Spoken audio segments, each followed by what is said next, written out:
Hello, and welcome to our Winter 2026 Success Video Series. Today, we're going to be talking about Essentialism. Essentialism is a best selling book where we learn to do less but better. We kind of take this tangled web and we make it make sense.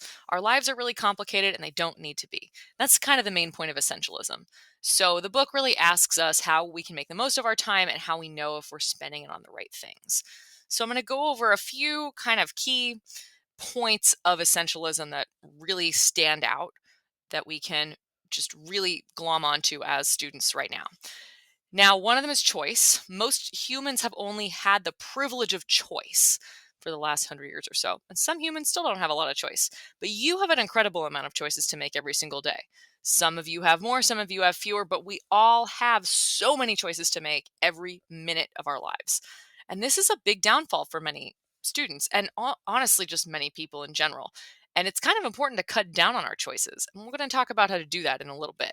Um, but think about, how we can make the right choices and meaningfully avoid the wrong ones. I don't think that humans consider that as often as they probably should, especially in college. So let's kind of make a plan to, get on track for that.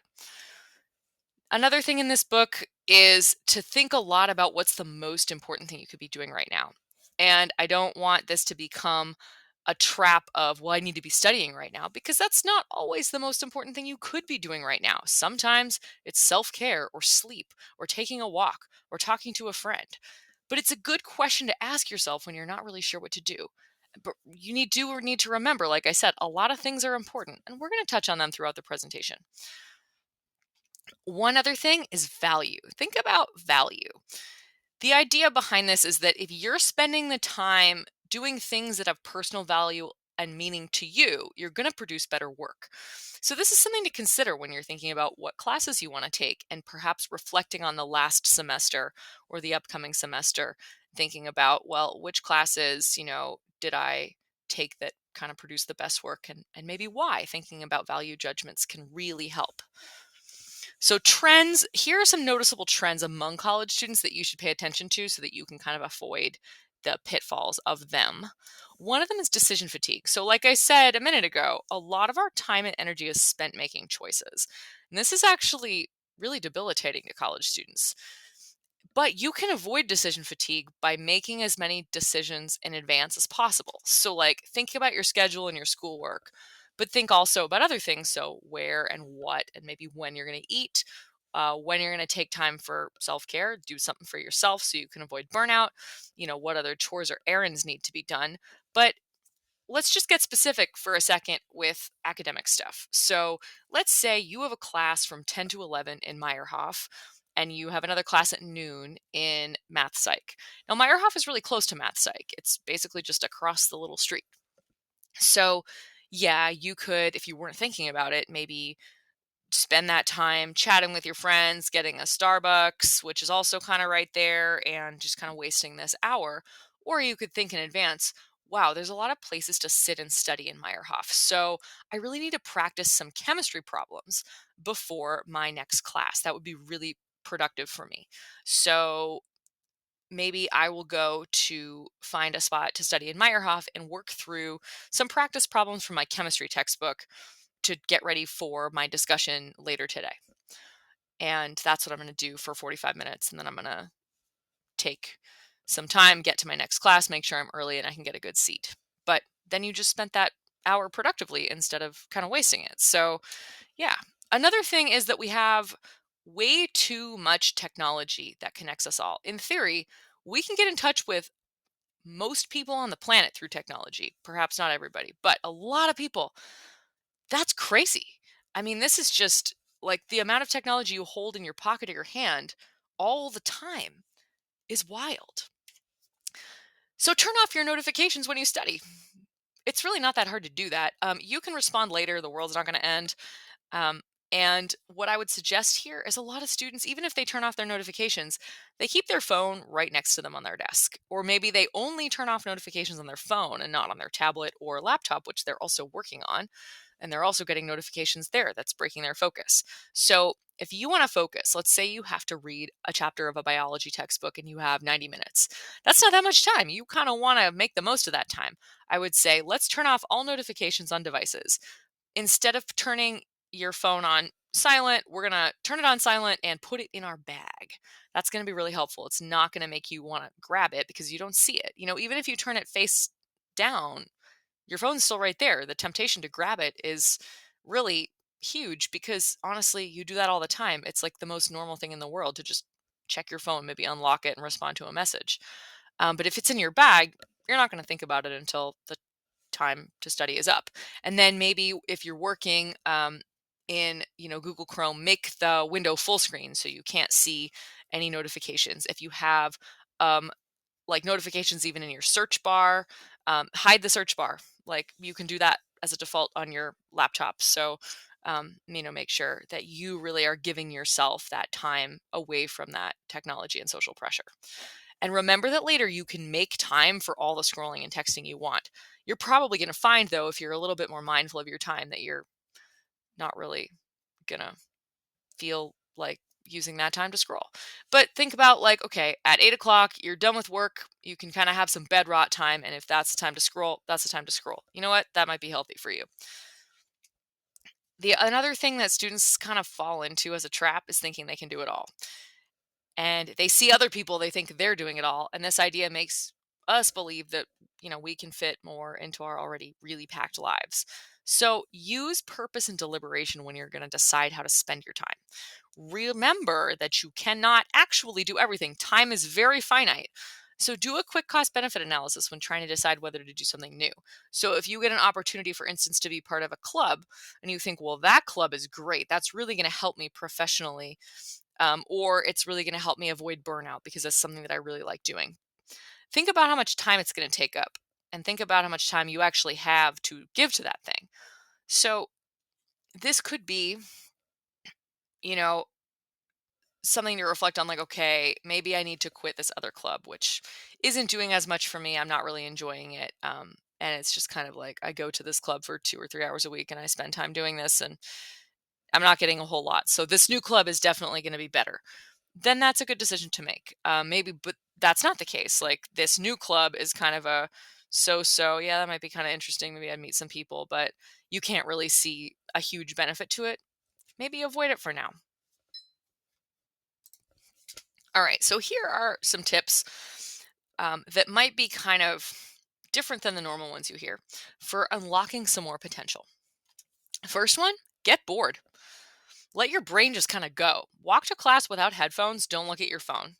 You don't have to do this every day, but try it sometime. Just kind of take that 15 minutes from your car to your class or your dorm to your class, or 5 minutes, 10 minutes, 20 minutes, however long it is. Don't look at your phone. Just go distraction free. See what happens in your brain. This is a great time for your brain to do some diffuse thinking. So it might, make connections, put things together. You're just giving it that time to kind of air out. It might get you in the right headspace for class. Another one is play. Do something for the joy of it, whatever it is. Maybe you like to play basketball, so you join an intramural basketball league. We have lots of those here at UMBC. Maybe you like games, board games or something, so you join a club where you can play board games with friends.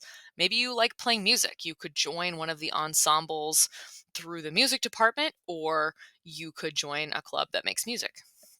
But do something every week, at least, if not more often, just for the joy. Just let yourself play. It's going to unlock so much creative potential that you have no idea.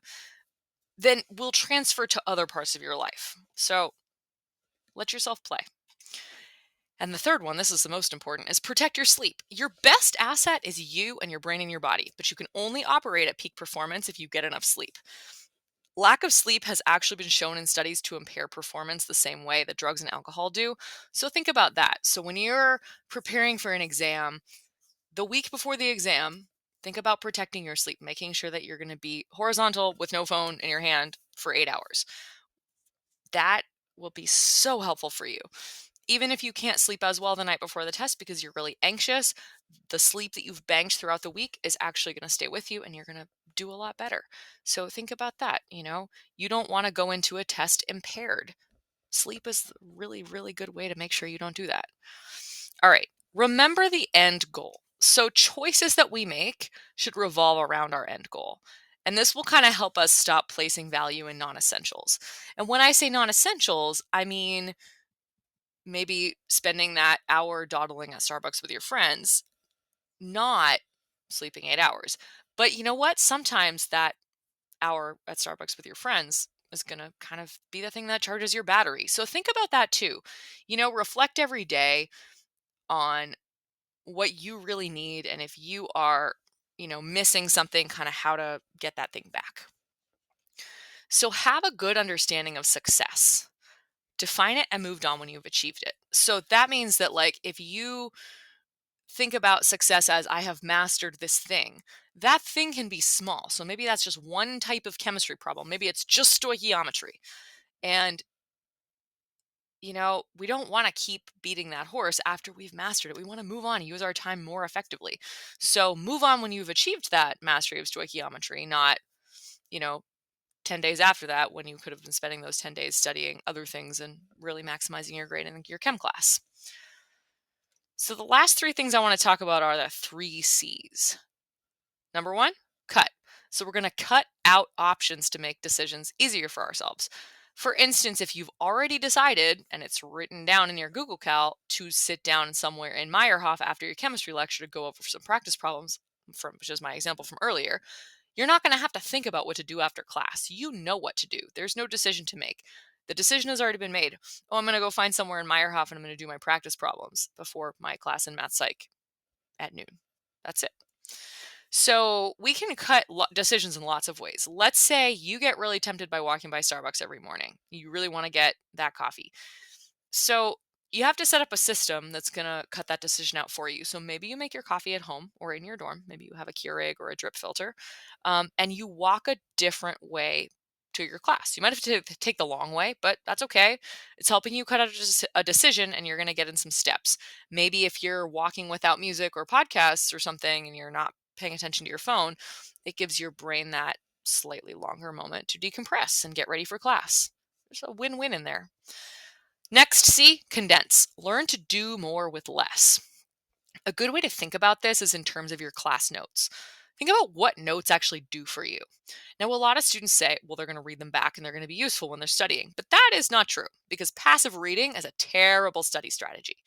So instead, here's an option. While you read the textbook, instead of taking notes on a notebook or a Google Doc, make flashcards either on paper or in an app like Anki, which I'll drop in the description box. It is a free browser app that has a really, really smart flashcard system. And this will help you create a study system that actually works for you in the future. You're going to create what we call an active learning strategy and system. So your reading and studying are now condensed. We've condensed that into one thing.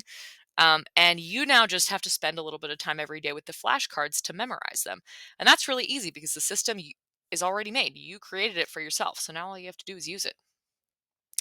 And the last C is correct. Come back to your core purpose when you realize you've gotten off track. Make sure you understand the overarching intent behind what you do and edit things if they're putting you off track. So if you notice often that one thing is kind of pulling you away from the thing you want to do, make a decision to either compartmentalize it or to cut it or to condense things. But think about what are your downfalls? What are the things that are pulling you away from what you need to be doing? It's really important to think about those things because, if we can cut them out, we can be much more productive people.